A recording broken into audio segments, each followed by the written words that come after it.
All righty. Well, welcome everybody. We are finally live. We just had some technical issues. As you all know, technology is not always our best friend, but here we are.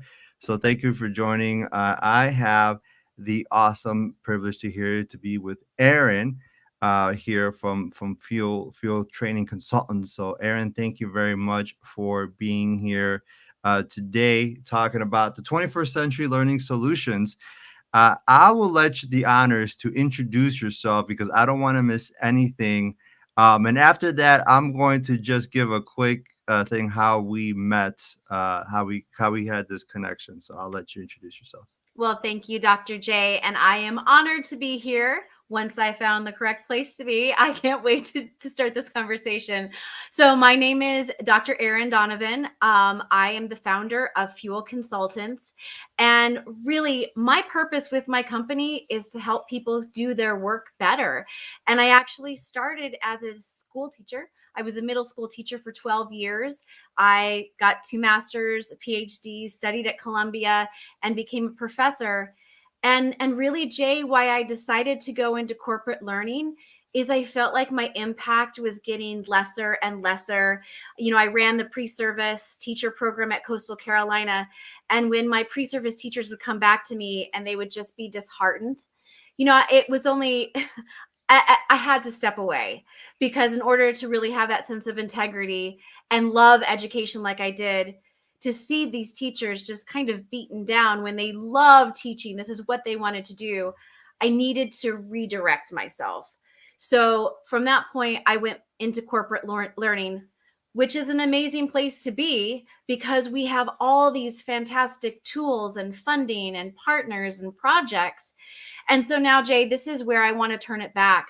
What can we take from corporate learning and help our educators do what they do better? So thank you so much again for having me. I am so excited about this conversation. Well, thank you, and I appreciate it. So, real quick, how I met Dr. Aaron. I'm going to say Dr. Aaron because it's all respect here. It's fancy. That's right. And so I a few weeks ago I got this thing in the mail about the conference that you're presenting at, which is correct me, what was the name of the DevLearn or So this is Learning 2023. Also, yes. for those of you in London, we're going to be at Connect 2023, same presentation. So just in case you're traveling over there as well. Yes. So I got it in the mail and I'm looking through the sessions that are going on, the names and folks. I'm like, you know what, this would be a great way to connect with folks, right, in the similar field. So I send out some messages out. Of course, emails are out there. So I'm thinking there has to be a website. So website, and then there has to be a LinkedIn connection, right? And I will say some folks, I'm telling you right now, y'all need to do a better job of having a connection there to emails and all that because Yep. I can't, how I connect with you. But anyway, so I see you and I see your presentation, and I'm like, oh, this topic is interesting. And so then I connect with you on LinkedIn. I sent a message and it said, what the heck, what happens, what happens. And then here we are today. So that's how the connection happened. So through an old school mail-in, through snail mail, that's how the connection happened. I love it. I love it. And by the way, any of you who are on LinkedIn today, connect, reach out to Yes. people, say, do you have a half an hour that we can talk? It's amazing how many people will say yes. And the people who say no probably aren't worth your time anyway. Yeah, and I fully agree. So LinkedIn is definitely helpful in today's world of making connections because we all don't have the time to go to our conferences or the Mhm. budget Yeah. to go out to conferences because it's getting expensive to travel and Yeah. hotel and all that. So definitely LinkedIn, of course, making that connection.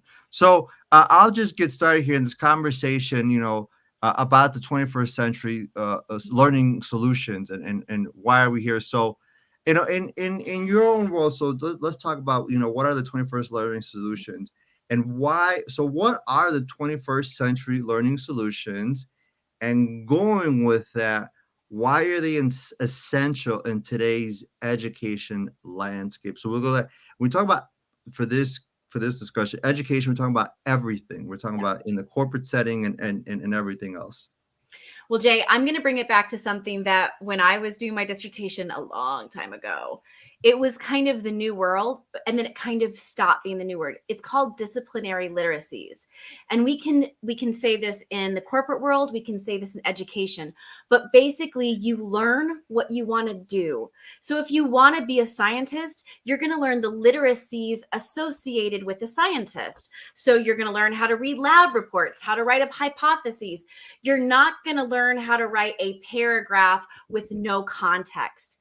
So I really think when we're looking at 21st century or 22nd century at this point, when we look at the future of learning, we have to develop a context around it. So I can't learn skills in isolation.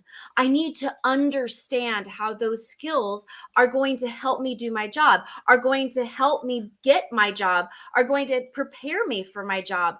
And it should be this very smooth pipeline between about middle school and the time you retire. So this should be a smooth development path that every place around it, you're learning, you're growing, you're able to say, I want to learn this. And I'm going to tell you, YouTube is what did it. We live on a farm and we don't know how to do anything. And the only way we can survive is YouTube. But think about it as a learning discipline. YouTube, I can choose how long I want to learn, where I want to learn, who I want to learn from, what language. Do I want music? Do I want pictures? Do I want graphics? Whatever it is, I get to choose as a learner. That's the future. And when we think about some of these AI tools, I'm telling you, folks, we need to get ahead of it. And I'm telling you that in a very positive way. Because think about my classroom. I had a middle school classroom. My kids did not look like me. We were in a very disadvantaged school. And I had kids who were brilliant, and I had kids who needed a lot of support, but they were in the same classroom. I remember literally recording books on a tape so that I could play them in my classroom. Forget that. I can take text and put it into a reading program. It can make an MP4 file in approximately 2 seconds.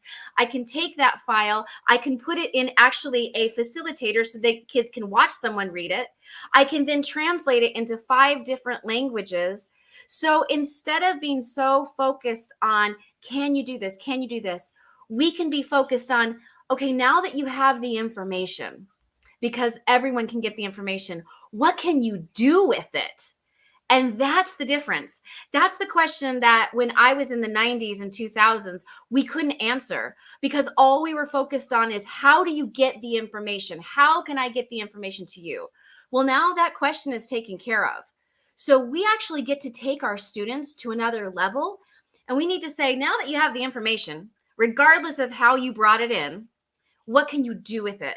So think about all these kids with learning issues and problems with reading and language that is not English as a first language. What they can do now is they can take in the information and come up with amazing solutions. And I'm telling you, Jay, it's going to impact how we assess, how we think about Common Core, how we think about the skills. But also, if we're smart, we can start working with corporate learning and we can plan backwards. And those of us in education know, I mean, that's a winning strategy, right? So if we're looking at accounting and my kid wants to be an accountant, I'm going to take all those skills and I'm going to start planning backwards. And what are the habits, attitudes, behavior, problem solving that I can give them now when they're in middle school so that they're prepared? Because the way that we ingest information, it doesn't matter. And listen, I'm a reading specialist. I'm a reader. I focus on teaching kids how to write as an academic, but it's just changed. The landscape has changed. So teaching a kid to read is not as important as teaching a kid to digest and problem solve. And I know that's very controversial, but I mean, Jay, I'm going to throw it back to you because I've just been talking and talking. But what do you think? Like, throw me out the window if you want.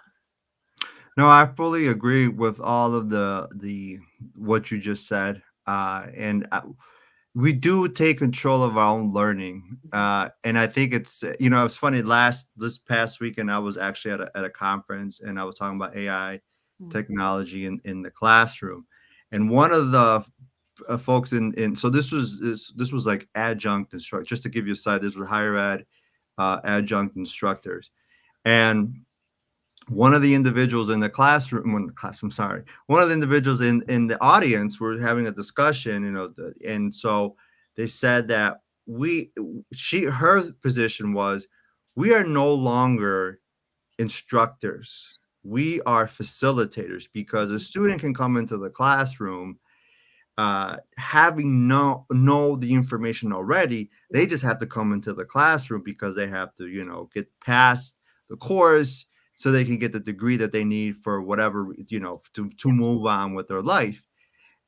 When she said that, when this individual said that, the facilitator part, there was like, in the room, they're like, I don't know. And like, there was like this rebuttal about whether we are educators, instructors, or we are facilitators nowadays. And there is some truth to that, like with what you're saying about controlling. We have YouTube and all this where we can get information from. We have to siphon that information and make sure that people, students, learners, whatever, are actually learning the correct information. Because you will have people coming in into an environment knowing the information. Now it's just facilitating, making sure that they know the correct information and not misinformed by the plethora, I would say, but a huge amount of information out there. And how you can control that information. Like an individual can literally, and nowadays can control what they hear and listen to. They can set their tone, set their app, set their internet, or whatever it is, to what they want to hear, not what they should hear at times, but what they want to hear, which can be, a little troubling at times, depending on what they're trying to learn. Yeah, I completely agree. And I think this is where also the professionalization of teaching comes in, Yeah. because instead of being a manager of people, Yeah. teachers can become, as you said, facilitators. Yeah. They can become critical analysts, data analysts, because if you think about all the different things we can now use to assess and to gauge, they can be programmers. I mean, all of these things, project managers, all of this. Yeah. And so if we start looking at teaching as a professionalized set of skills, not only are we going to, provide students with a different experience that's way more inclusive, but we're also going to be adding teachers to the professional subset. And like I said, I was in the classroom for 12 years. Yeah. And when I went from the classroom to corporate America, I didn't know how to do a Zoom call. Now, that was a long time ago, before Zoom really became prolific, but there were so many little things I didn't know how to do. And I had all the subject knowledge. I was a learning leader. I was a learning SME, but I couldn't do all those little things. So we need to help teachers catch up, but also we need to professionalize the field. And so to your point, Jay, instead of me sitting down and saying, let's look at phonics, I'm sitting down and saying, what is your opinion about this? How does it make you feel? How would you respond to this? These are high level questions. And again, I am a reading specialist. I know how hard it is to teach someone to read. So in no way am I saying we shouldn't teach kids to read. My point is, we can teach them more.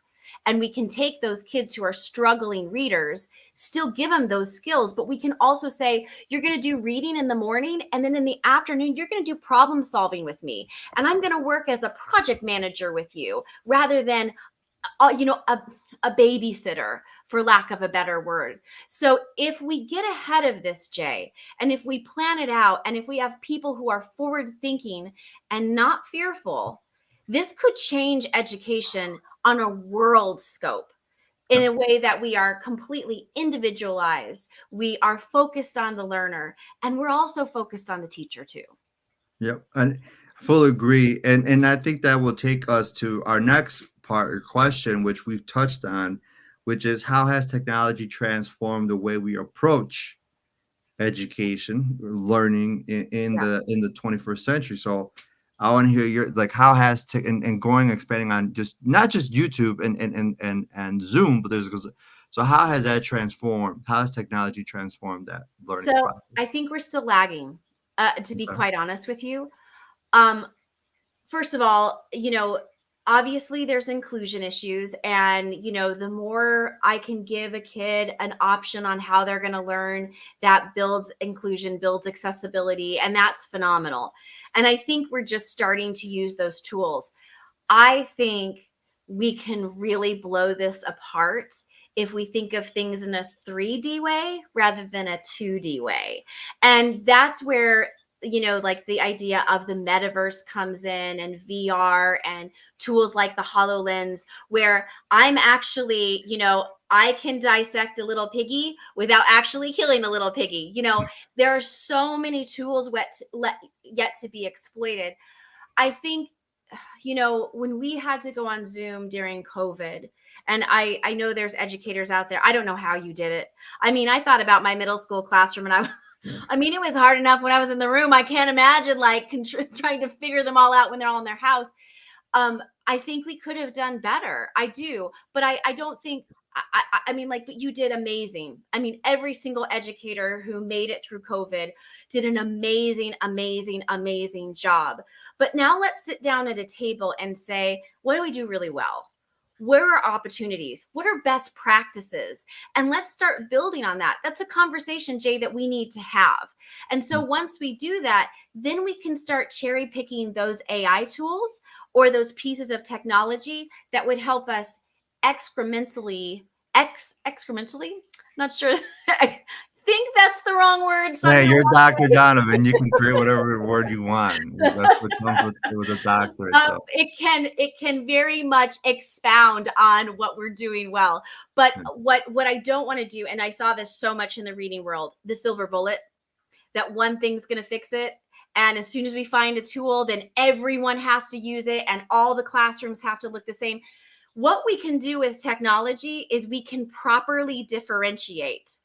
And it's, it is so hard to actually do it. And the people who do it well are phenomenal. And all my hats off to them, because to really differentiate, you are teaching to every child in the world, in the room. Mm-hmm. That's what you've got to do with AI. And here we go again with the professionalism of the teaching career. So as a teacher, I should be that project manager and know my stakeholders, who are my kiddos, know what I need, know my resources, know my goals, my KPIs or learning objectives. And I should be able to pick and choose those tools that work best. I mean, honestly, in the old days, before No Child Left Behind, and I know I'm showing my age, that's what we used to be able to do. And then so much was mandated to us. So if anyone on this is at all a decision maker in education, let the teachers do their work, help guide their conversations.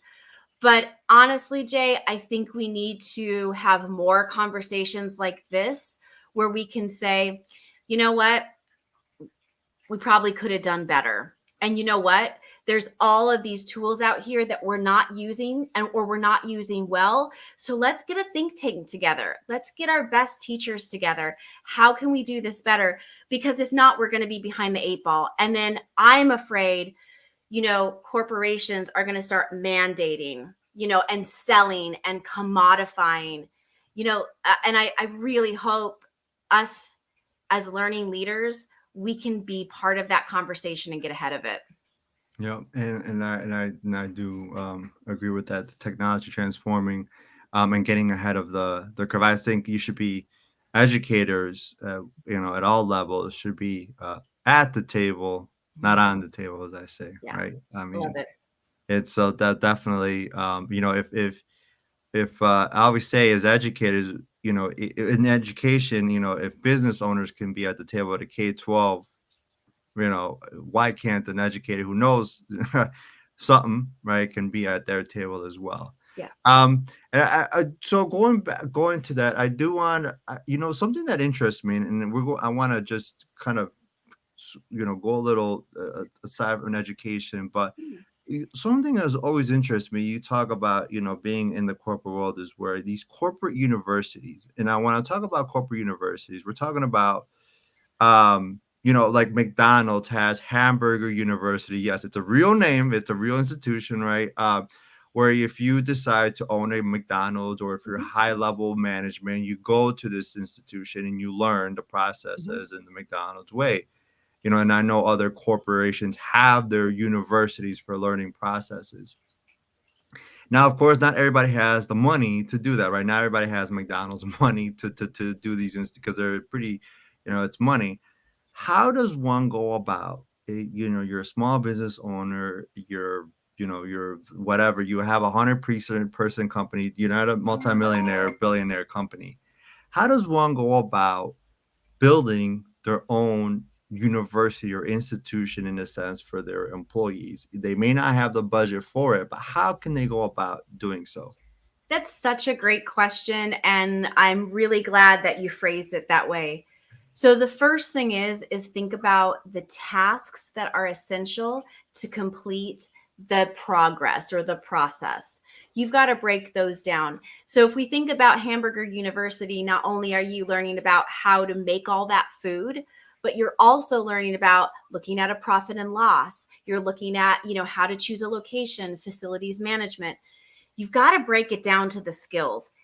That's bottom line. And Jay, I did this with a manufacturing partner, and literally we had a tick lists, as you would say in London, like we had to-do lists. And so in order to pack these things, these are these 5 things that I would have to teach you. And I'm going to teach you. And once you master it, I'm going to click those boxes on a piece of paper that shows you learn. I mean, that's as complicated as it has to be. You can put all sorts of technology on top of it, but the fact of the matter is, you have to break it down to what your employees need to do to succeed. That's number one. Then, number two, what do your employees need to do to grow? Because the best way to retain people is to promote with purpose. So I say promote with purpose because oftentimes I'm really good on the line, and then they're like, you know what?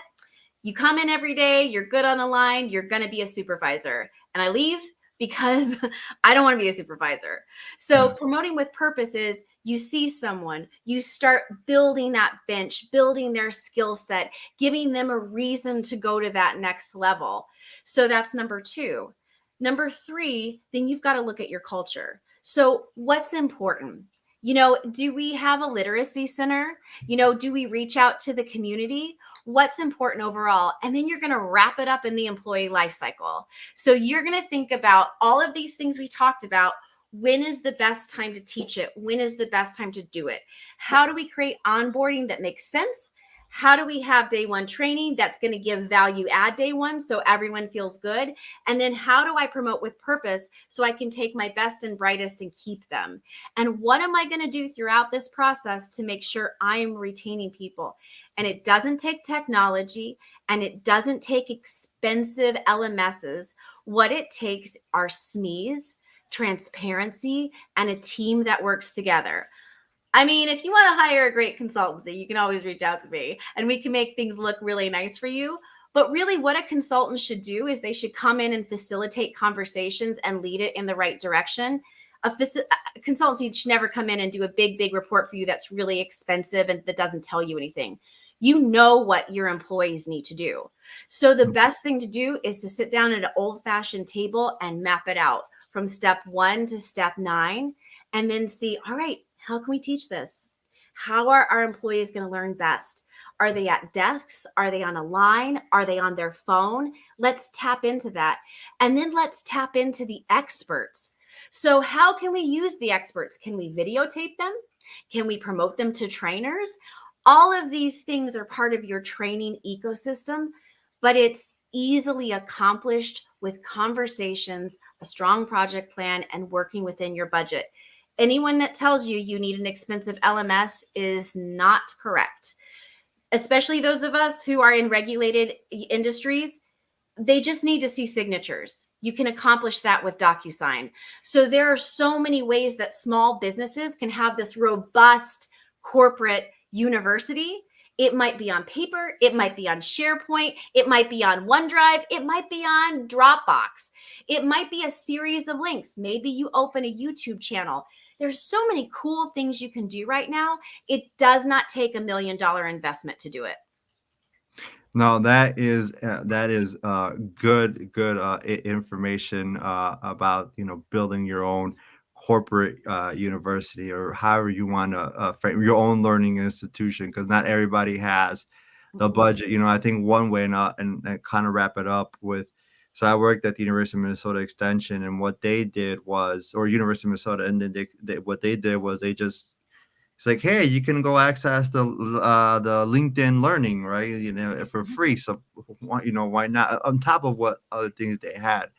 Um, and I know that I want to wrap this up with can you give us a little bit of insight into your presentation at the Learning Conference about owning your gig, build your L&D entrepreneurial toolkit? Just a little synopsis for those of who Yep. will be there and interested about your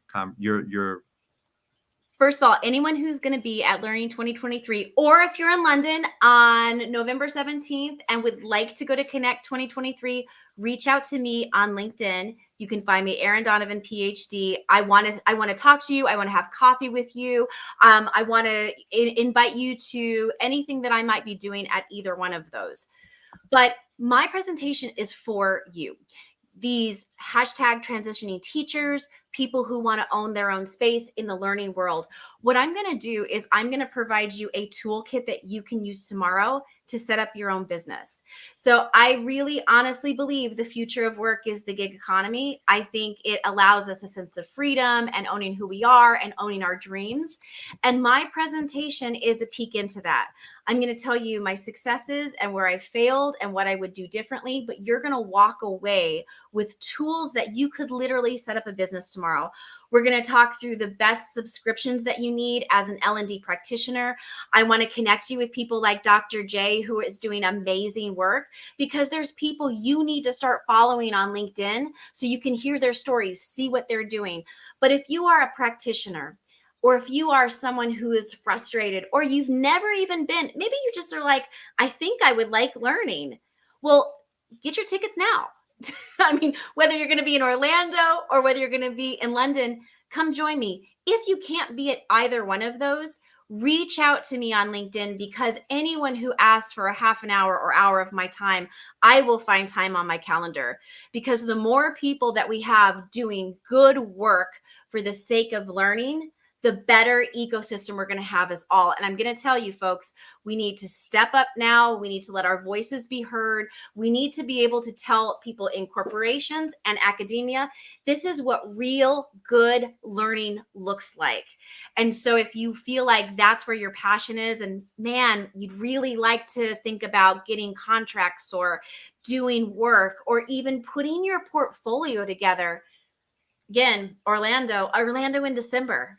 I mean, it's a little chilly, but I mean, it's better than Minnesota. So Yeah, for those out in the north, I'm in the Chicago area, so but still we feel that cold. But well, Dr. Erin Donovan, I really appreciate the message you gave and the information you gave. I did put, if you look here at the ticker at the bottom, their LinkedIn is there, and I also put in the comments section. Definitely want folks to check you out at fueltrainingconsultants.com, fueltrainingconsultants.com. So definitely check out Dr. Donovan there, and of course her LinkedIn. And she does respond. I can be a testament to that, because that's how I reached out to Dr. Donovan via LinkedIn. But be clear as to what you're seeking. I always tell that to folks: when you're reaching out to somebody, be clear and be concise as to what you're seeking from somebody. And so, Dr. Donovan, one last thing before we finish this: what is what is the one thing that, if you could go back, let's say a couple years back, what was the one key piece of advice you would give yourself when it comes to learning? be humble. Hmm. So you never know everything. You can always learn from people. Even if you are Dr. Donovan and you think you're the smartest person in the world in the room, just listen to other people. I think sometimes, and Dr. J, I don't know if you felt this, but sometimes, you let your PhD precede you, or your reputation precede you, or the fact that you've been in the classroom for 25 years. You can learn from everyone. And it's when I have felt humility and stepped back and learned from failures that I learned the most. And always, like, your learning comes first. If you're not passionate, if you're not learning, if you're not soaking it up, then you're not really a learning leader. So always challenge yourself. What I learned today. Yeah. Well, thank you, Dr. Donovan. I appreciate it. And again, folks can check out Dr. Donovan there on LinkedIn, as you see at the bottom. Just go Aaron Donovan, PhD, search up in LinkedIn, or you can definitely check out our website at fueltrainingconsultants.com, fueltrainingconsultants.com, and that is definitely in the chat as well. So thank you, Dr. Donovan. I appreciate it. And make sure you click like and subscribe to his YouTube channel and share this video with everybody you know. Thank you all. Thank you, Dr. J. Thank you.